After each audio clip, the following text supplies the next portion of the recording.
Friends, ಇವತ್ತು ಒಂದು ಹೊಸ ರುಚಿ ಮನೆಯಲ್ಲಿ ಜಂಬನೇರಳೆ ಆಗಿತ್ತು.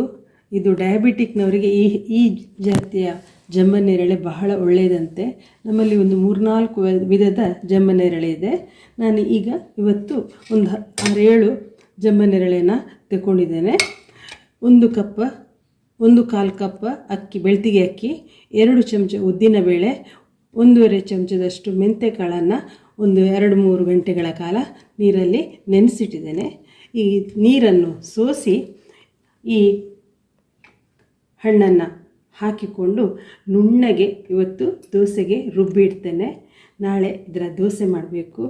ಬಹಳ ರುಚಿಯಾದ ಒಂದು ದೋಸೆ ರೆಡಿ ಆಗ್ತದೆ. ಈ ರೀತಿ ಒಂದು ಹಣ್ಣುಗಳನ್ನು ತರಕಾರಿಗಳನ್ನು ಹಾಕಿ ಮಾಡೋದ್ರಿಂದ ಈ ಡಯಾಬಿಟಿಕ್ಸ್ ಇರುವವರಿಗೆ ಅಥವಾ ಒಂದು ಪೌಷ್ಟಿಕ ಆಹಾರ, ಯಾಕಂದರೆ ಎಲ್ಲವೂ ಕಾರ್ಬೋಹೈಡ್ರೇಟ್ ಆಗಿರೋದ್ರಿಂದಾಗಿ ಅದರ ಒಂದು ಸ್ವಲ್ಪ ಫೈಬರ್ ತಗೊಳ್ಳಿಕ್ಕೋಸ್ಕರ ನಾವು ಇಂಥದನ್ನು ಹಾಕಿ ಹೊಸ ರುಚಿಯಾಗಿ ಅದನ್ನು ಅಳವಡಿಕೆ ಮಾಡ್ಬೋದು. ಆರೋಗ್ಯಪೂರ್ಣ ದೋಸೆ. ಇದು ತೆಂಗಿನಕಾಯಿಯ ಒಳಗಿರುವಂಥ ಹೂವು ಅಂತ ಹೇಳ್ತೇವೆ, ನಾವು ಮುಂಗೆ ಅಂತ ಹೇಳ್ತೇವೆ. ಇದನ್ನು ಸಹ ಒಂದು ಮುಂಗೆಯನ್ನು ಈ ದೋಸೆಗೆ ಹಾಕ್ತೇನೆ. ಇನ್ನೂ ಸಾಫ್ಟಾಗಿ ದೋಸೆ ಬರ್ತದೆ. ದೋಸೆ ಹಿಟ್ಟನ್ನು ಮಿಕ್ಸಿಯಲ್ಲಿ ರುಬ್ಬಿಟ್ಟುಕೊಳ್ಬೇಕು.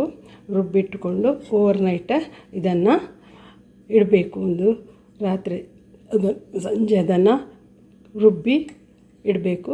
ಬೆಳಿಗ್ಗೆ ಉಪ್ಪು ಸೇರಿಸಿ ದೋಸೆ ತೆಗೆದ್ರೆ ಬಹಳ ರುಚಿಯಾಗ್ತದೆ. ಹಿಟ್ಟು ಈ ಹದಕ್ಕೆ ಇಟ್ಟುಕೊಳ್ಬೇಕು. ದೋಸೆ ಕಾವಲಿ ಬಿಸಿಯಾಗಿದೆ. ಈಗ ಇದರ ಮೇಲೆ ದೋಸೆಯನ್ನು ಹಾಕಿಕೊಳ್ತಾ ಇದ್ದೇನೆ.